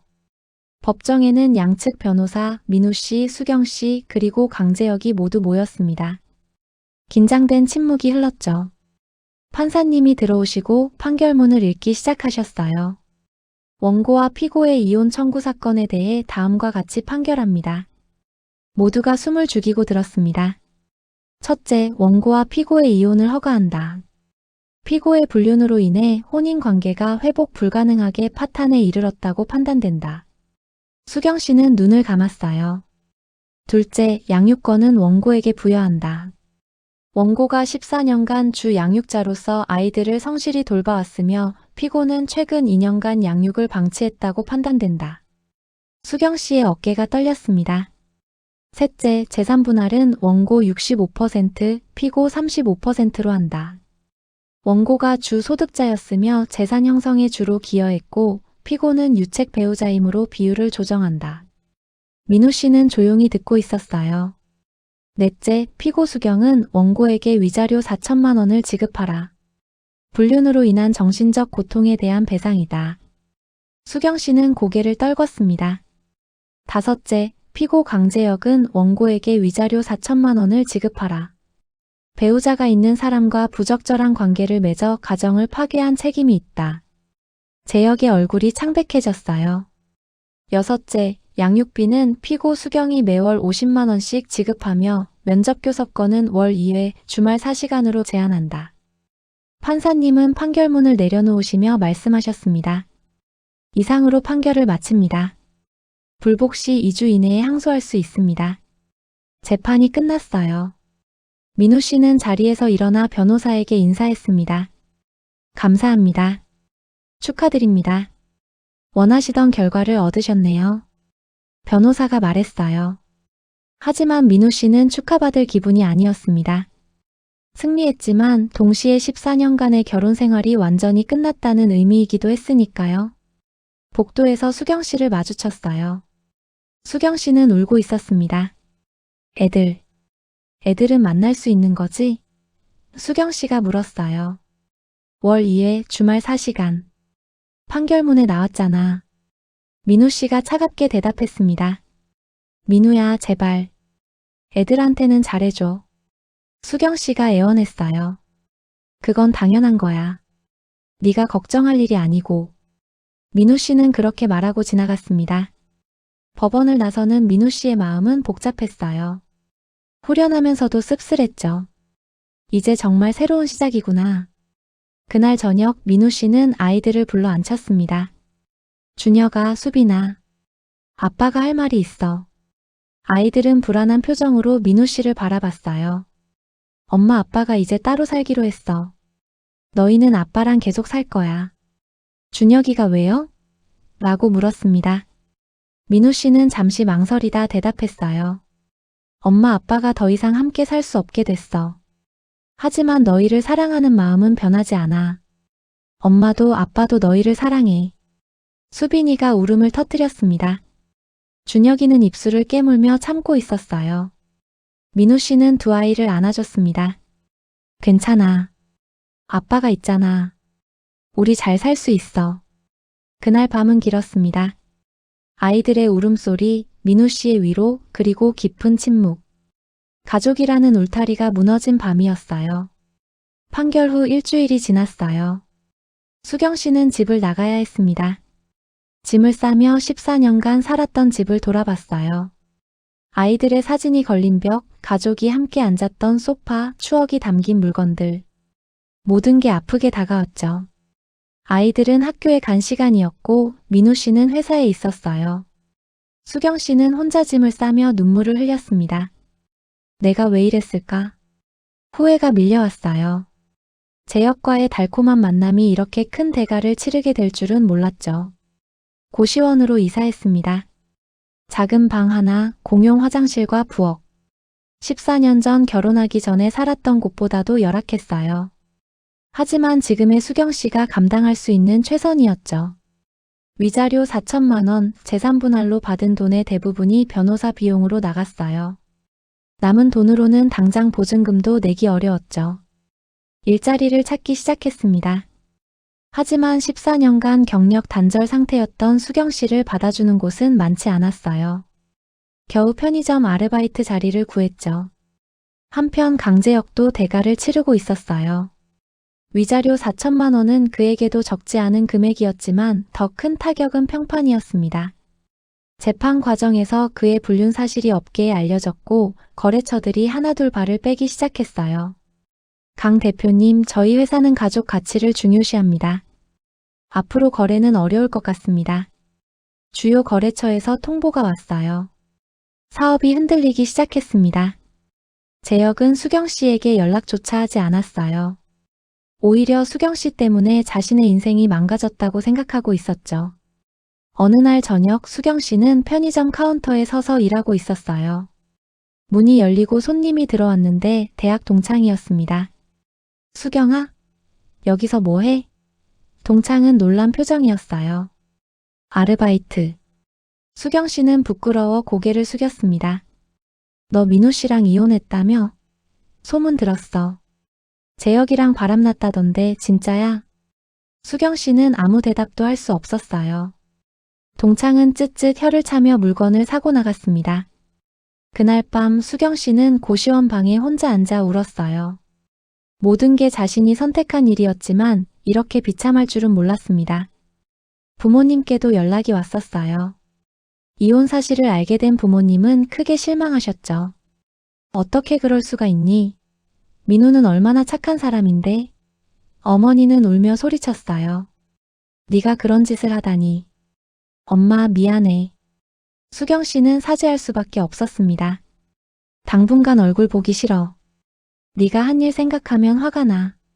아버지도 차갑게 말씀하셨죠. 수경 씨는 가족에게서도 친구들에게서도 사회에서도 외면당했습니다. 모든 게 자신이 뿌린 씨앗이었지만 수확은 너무나 쓰라렸어요. 편의점 야간 근무를 마치고 새벽에 돌아오는 길 수경 씨는 가끔 예전 집 앞을 지나갔습니다. 불이 꺼진 창문을 바라보며 생각했어요. 저 안에서 아이들이 자고 있겠지. 민우도 곁에서 지키고 있겠지. 자신이 버린 것들이 얼마나 소중했는지 이제야 깨달았습니다. 하지만 이미 늦었어요. 몇 달이 흘렀어요. 수경 씨의 삶은 계속 내리막길이었습니다. 편의점 아르바이트만으로는 생활이 빠듯했고 위자료 분할 상환도 시작됐죠. 매달 통장에서 빠져나가는 돈을 보며 수경 씨는 한숨을 쉬었어요. 아이들과의 면접 교섭은 한 달에 2번, 주말 4시간이었습니다. 첫 만남 날 수경 씨는 아이들이 너무 보고 싶어서 약속 장소에 일찍 나갔어요. 준혁이와 수빈이가 민우 씨와 함께 나타났습니다. 아이들은 예전보다 조금 자란 것 같았어요. 수경 씨는 달려가 아이들을 안으려 했지만 아이들은 한 걸음 물러섰습니다. 엄마. 수빈이가 어색하게 말했어요. 준혁이는 눈도 마주치지 않았죠. 애들아, 엄마가 보고 싶었어. 수경 씨의 목소리가 떨렸어요. 민우 씨는 조용히 말했습니다. 4시간 후에 같은 장소에서 데리러 올게. 그리고 돌아서 갔어요. 수경 씨는 아이들과 카페에 갔습니다. 케이크를 시켜주고 이것저것 물어봤지만 아이들은 대답이 짧았어요. 특히 준혁이는 계속 불편한 표정이었죠. 준혁아, 엄마한테 화났니? 수경 씨가 조심스럽게 물었어요. 준혁이는 한참을 침묵하다 대답했습니다. 엄마는 왜 우릴 버렸어요? 수경 씨는 말문이 막혔어요. 엄마가 실수를 했어. 미안해. 아빠는 맨날 울었어요. 엄마 때문에. 준혁이의 눈에 눈물이 고였어요. 우리도 힘들었어요. 수경 씨는 아이를 안으려 했지만 준혁이는 피했습니다. 그 모습을 보며 수경 씨는 가슴이 찢어지는 것 같았어요. 4시간은 너무 빨리 지나갔습니다. 아이들과 헤어질 때 수경 씨는 다음에 또 보자라고 말했지만 아이들은 고개만 끄덕였어요. 민우 씨가 아이들을 데리러 왔을 때 수경 씨는 물었습니다. 애들, 괜찮아? 잘 지내고 있어. 걱정하지 마. 민우 씨가 짧게 답했어요. 민우야, 나. 수경 씨가 무언가 말하려 했지만 민우 씨는 이미 아이들과 함께 떠나고 있었습니다. 혼자 남은 수경 씨는 그 자리에 한참을 서 있었어요. 한 달 후에나 다시 볼 수 있다는 게 너무 가혹하게 느껴졌죠. 고시원으로 돌아오는 길 수경 씨는 재혁에게 전화를 걸어봤습니다. 하지만 번호가 바뀌어 있었어요. 재혁은 완전히 연락을 끊은 거였죠. 그날 밤 수경 씨는 SNS를 봤습니다. 동창들의 행복한 가족 사진들이 올라와 있었어요. 그 모습을 보며 수경 씨는 자신이 얼마나 어리석었는지 깨달았습니다. 달콤한 유혹에 넘어가 모든 걸 잃었어요. 가족, 집, 아이들, 명예, 친구들. 남은 건 후회와 외로움뿐이었죠. 편의점에서 일하다가 가끔 가족 단위 손님들을 봤어요. 행복해 보이는 그 모습이 수경 씨에게는 칼처럼 아팠습니다.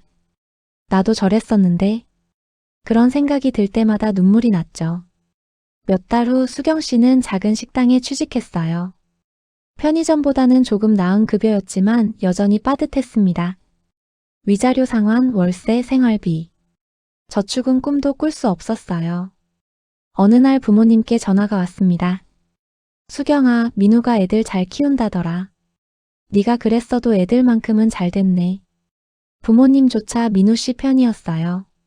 당연한 일이었지만 수경 씨는 더욱 외로웠습니다. 강제역의 상황도 좋지 않았어요.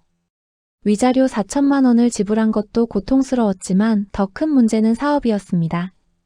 불륜 스캔들이 업계에 퍼지면서 신뢰를 잃었고 주요 거래처들이 계약을 해지하기 시작했어요.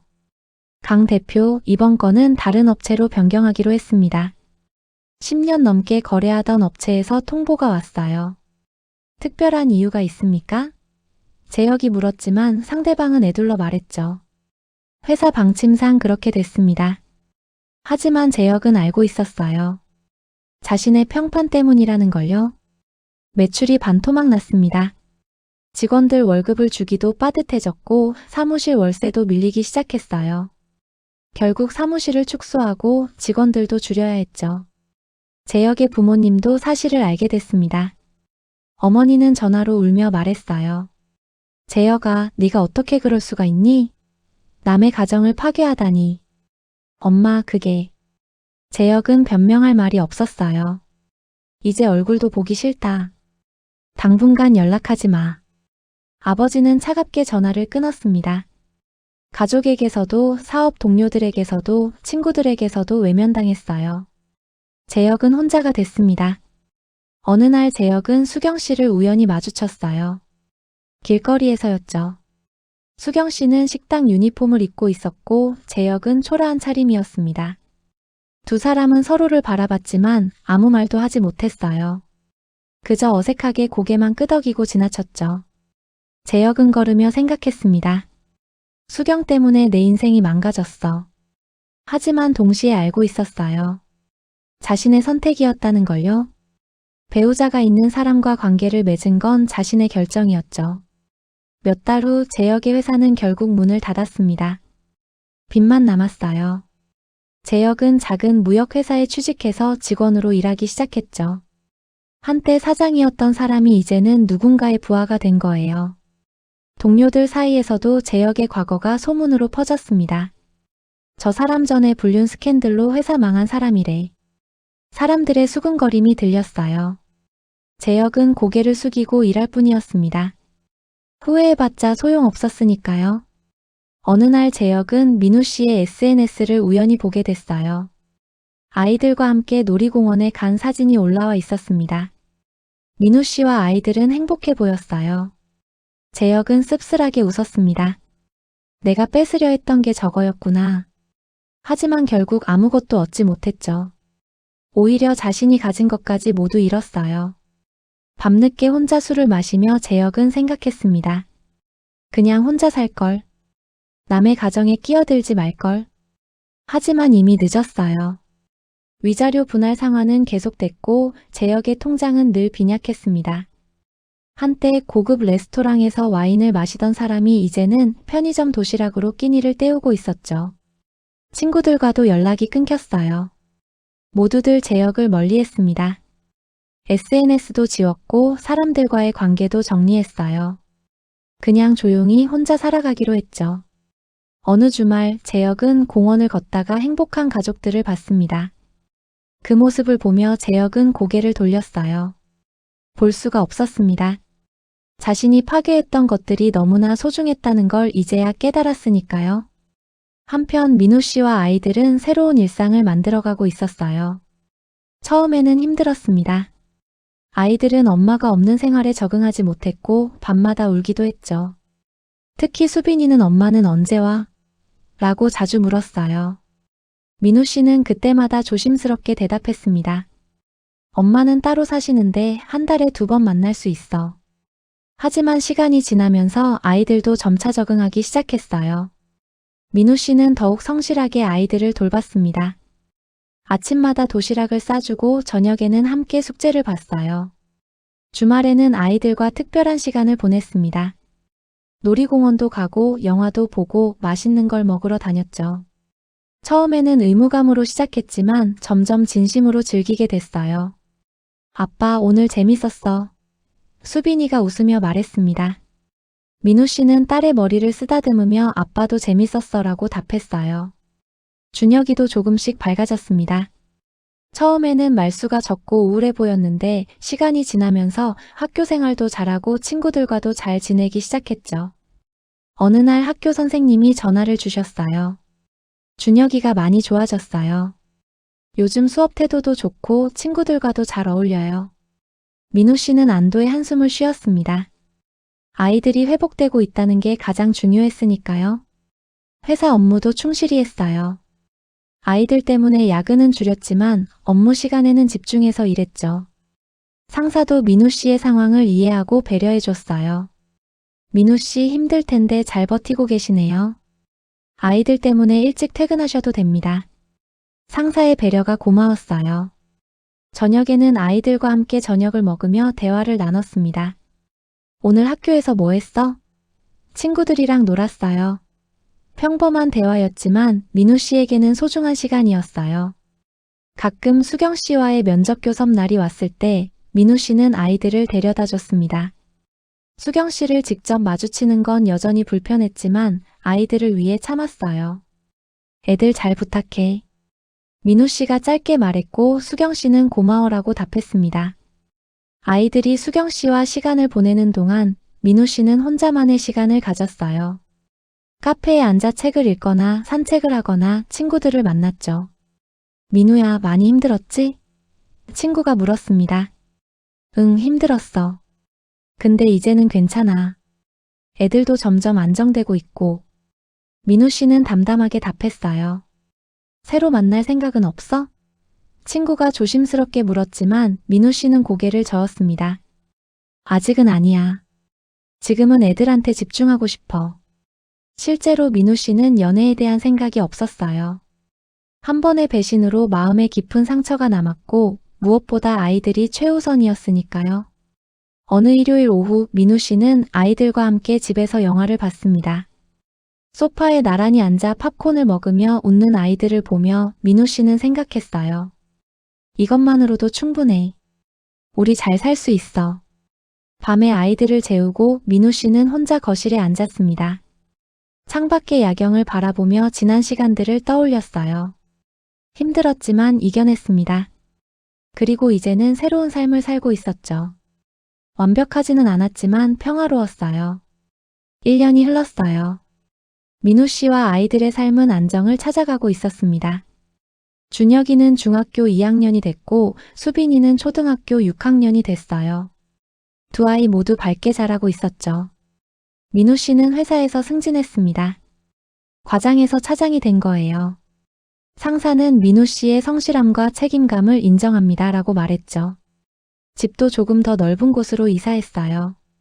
아이들이 각자 방을 가질 수 있는 삼룸이었습니다. 아이들은 새 집을 좋아했어요. 아빠, 내 방 정말 좋아. 수빈이가 환하게 웃었습니다. 민우 씨는 딸의 미소를 보며 뿌듯했어요. 수경 씨와의 면접 교섭은 계속됐지만 아이들의 반응은 여전히 미묘했어요. 만나긴 했지만 예전처럼 가깝지는 않았죠. 특히 준혁이는 엄마와 거리를 두고 있었습니다. 준혁아, 엄마한테 좀 더 마음을 열어보는 게 어때? 민우 씨가 조심스럽게 말했어요. 아빠, 난 괜찮아요. 그냥 이대로가 좋아요. 준혁이는 담담하게 답했습니다. 민우 씨는 더 이상 강요하지 않았어요. 아이들의 감정을 존중하기로 했죠. 어느 날 회사 동료가 소개팅을 제안했어요. 민우 씨, 좋은 사람 있는데 한번 만나보실래요? 민우 씨는 잠시 고민하다 거절했습니다. 아직은 아니에요. 조금 더 시간이 필요할 것 같아요. 사실 민우 씨 마음 한편에는 여전히 상처가 남아 있었어요. 다시 누군가를 믿고 사랑한다는 게 두려웠죠. 그리고 무엇보다 아이들이 우선이었습니다. 주말에는 아이들과 함께 등산을 갔어요. 산 정상에 올라 도시를 내려다보며 민우 씨는 아이들에게 말했습니다. 준혁아, 수빈아. 아빠가 항상 너희 편이야. 무슨 일이 있어도 아빠는 너희를 지켜줄 거야. 아이들은 민우 씨를 안아줬어요. 아빠, 우리도 아빠 사랑해요. 그 순간 민우 씨는 느꼈습니다. 자신이 올바른 선택을 했다는 걸요. 힘들었지만 아이들을 지켰고, 가정을 지켰고, 자신의 존엄을 지켰어요. 수경 씨는 여전히 식당에서 일하며 힘들게 살고 있었습니다.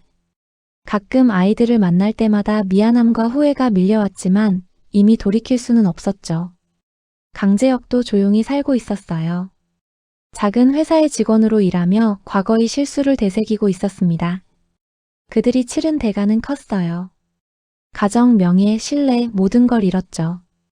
그리고 그 대가는 계속해서 이어지고 있었습니다. 반면 민우 씨는 새로운 삶을 개척하고 있었어요.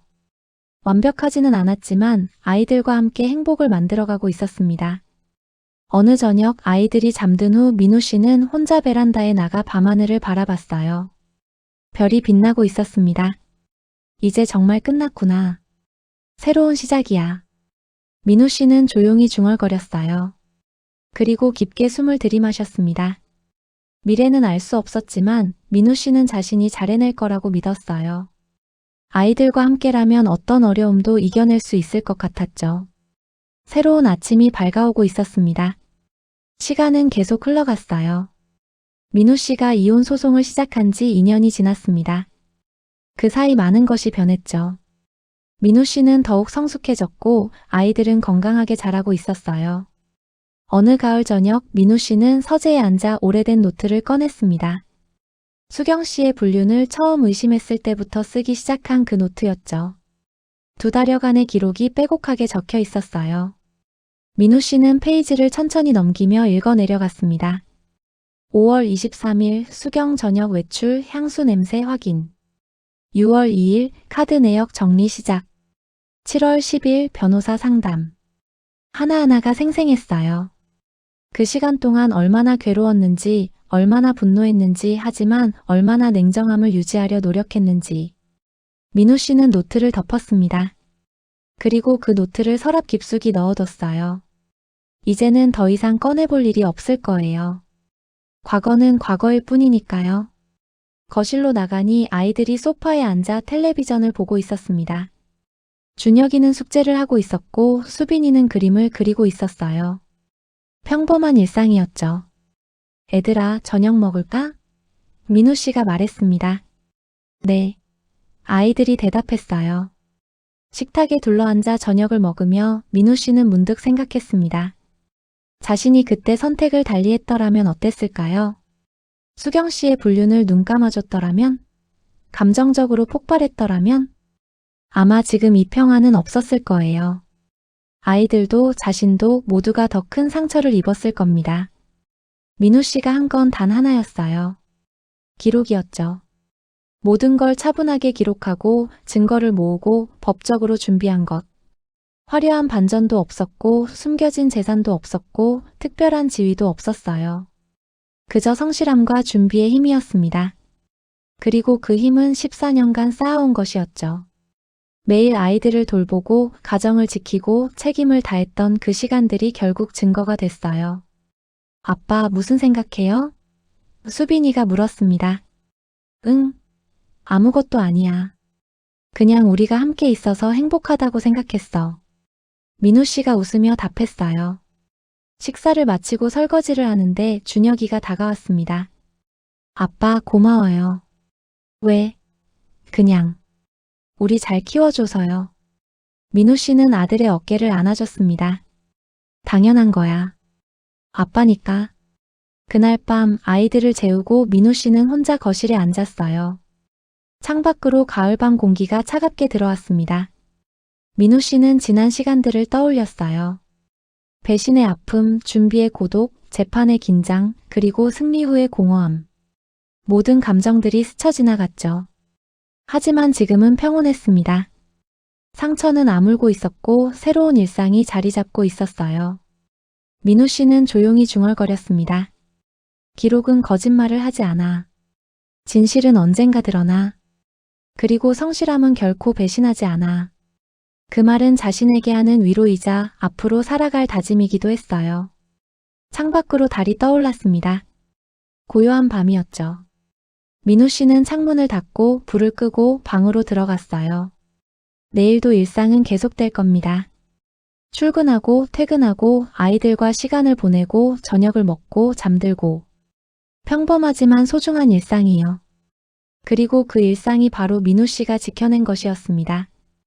이 이야기는 어느 분께 전해들은 실제 사연을 바탕으로 재구성한 것입니다. 화려한 반전이나 극적인 복수가 아니었어요.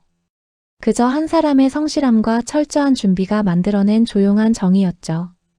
민우 씨는 특별한 사람이 아니었습니다. 평범한 직장인이었고 평범한 아버지였어요. 하지만 그는 한 가지를 철저히 했습니다. 바로 기록이었죠. 14년간의 육아 일기, 가사 분담 내역, 재산 형성 과정. 모든 것이 증거가 됐습니다. 그리고 그 증거들은 법정에서 진실을 증명했어요. 때로는 참는 것이 약한 게 아니라 준비하는 시간일 수 있다는 걸 이 이야기는 보여줍니다. 감정적으로 폭발하지 않고 냉정하게 준비하고 법적으로 대응하는 것.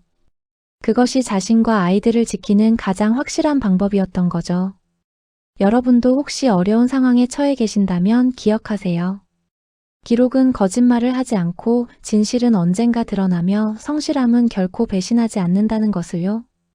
오늘 이야기가 여러분께 작은 위로가 되었기를 바랍니다. 여기까지 들어주셔서 감사합니다. 이런 이야기들이 더 많은 분들께 전해질 수 있도록 구독과 좋아요로 함께 해주시면 큰 힘이 됩니다. 다음에 또 좋은 이야기로 찾아뵙겠습니다.